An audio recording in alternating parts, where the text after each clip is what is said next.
Welcome back to the War of Stupidity. In this part, we're going to be going after Frost Walrus after dealing with Magma Dragoon and Colonel in the previous part.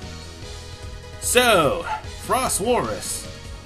I have his weakness, and I also have the means to get the secret items in his stage. So, there should be no reason to backtrack if you follow the route that I've taken, unless you have one of three things.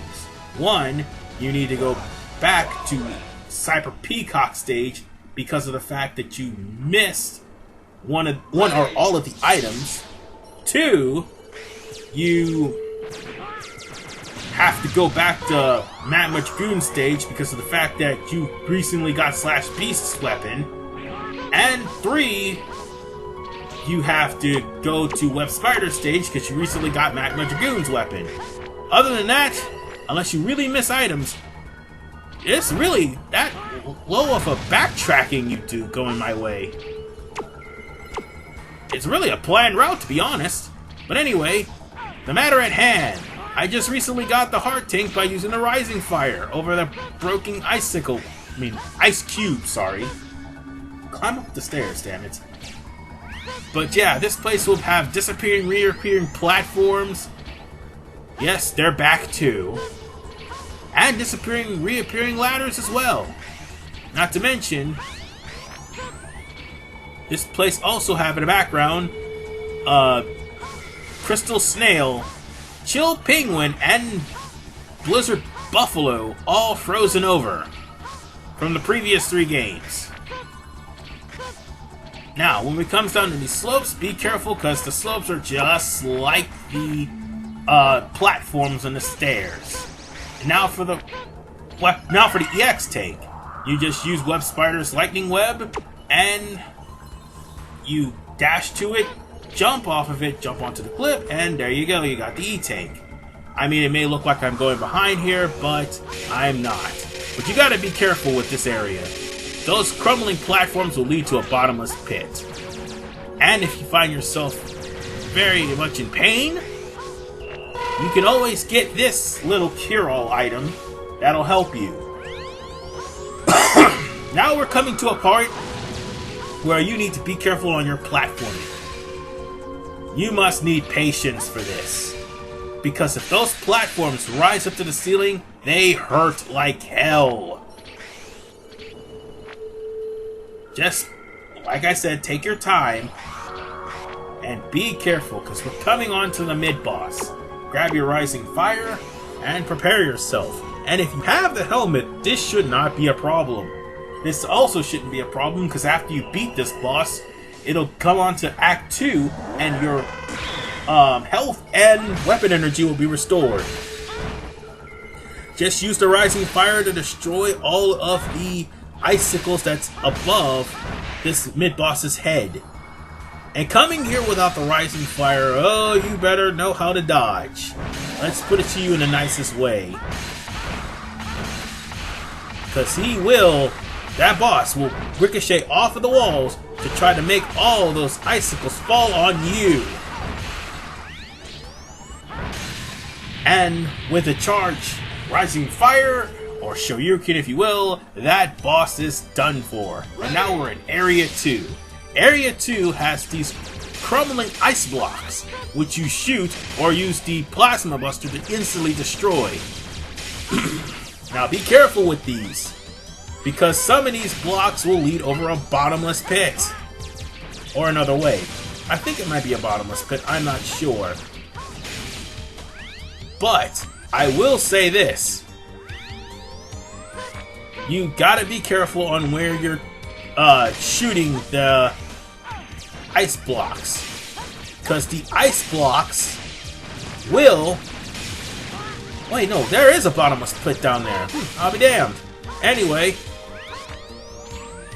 you gotta be careful where you're shooting these ice blocks, because if you're not careful, the ice blocks will lead to a bottomless pit. And I do believe, well, oh wait, the weapon tank's not in any danger, but if you're standing on a platform and and those enemies also can destroy the blocks, by the way, and they do that, and it leads you to a bottomless pit, well, that would just be a really aggravating thing, now would it? Not as aggravating as these annoying ass birds. Now, I'm not sure if those icicles are instant death or not, but if they do fall on you, they really will hurt. So be careful with that bird. Oh, not to mention, once it freezes the area, it will do some damage. So when you see it, shoot it as soon as you can. Yeah, this is a really treacherous one for a place with such a somber theme to it. I love the theme to Frost Walrus' stage. It is very somber and very relaxing, but there's a lot of shit going on in this stage. You gotta be on your toes at all times. Oh, and the weapon tank we got, you won't be able to hear any of the icons being got, but you are collecting for the weapons tank, so just in case you run out of weapons, you can use it. Which you shouldn't, because you have a helmet that keeps your weapons infinite until you use your charge. It's the only time you use a weapons tank, but nonetheless, Frost Walrus. They sent a kid like you after me? I promise to end this quickly. Ha ha, Frost Walrus. If you only knew. Yep, if you only knew. Anyway, Frost Walrus. I didn't mean to take damage from him, but when he starts marching to you, use the Rising Fire. And then use the Rising Fire behind him when he slides into the wall. Whether you have the Rising Fire or you have the X-Buster, it doesn't matter. This guy is a piece of cake.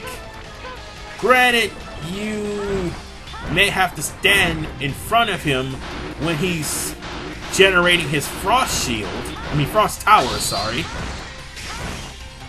But there's a safe distance, as I show you right there, for that Frost Tower to actually land. And I just decimate him because he leaves himself wide open for when he's trying to make the Frost Tower. So if you really want to start off with a boss, you can start off with this guy, because he is piss easy. And with that, we've got the Frost Tower. Like Frost Walrus showed you, Frost Tower will drop a block of ice, and it will even freeze enemies. And any enemy that will run into it is instantly destroyed, depending on their HP. Now, bosses, they'll actually take additional damage. Curl! Anyway, if you charge the Frost Tower, it'll split up into several other miniature Frost Towers, and they will do damage to all enemies on the ground and in the air if they run into it. But nonetheless, we are done here, and now we'll have to prepare ourselves for sequences of death, because we'll be going to Jet Stingray stage in Part 8. See you guys next time.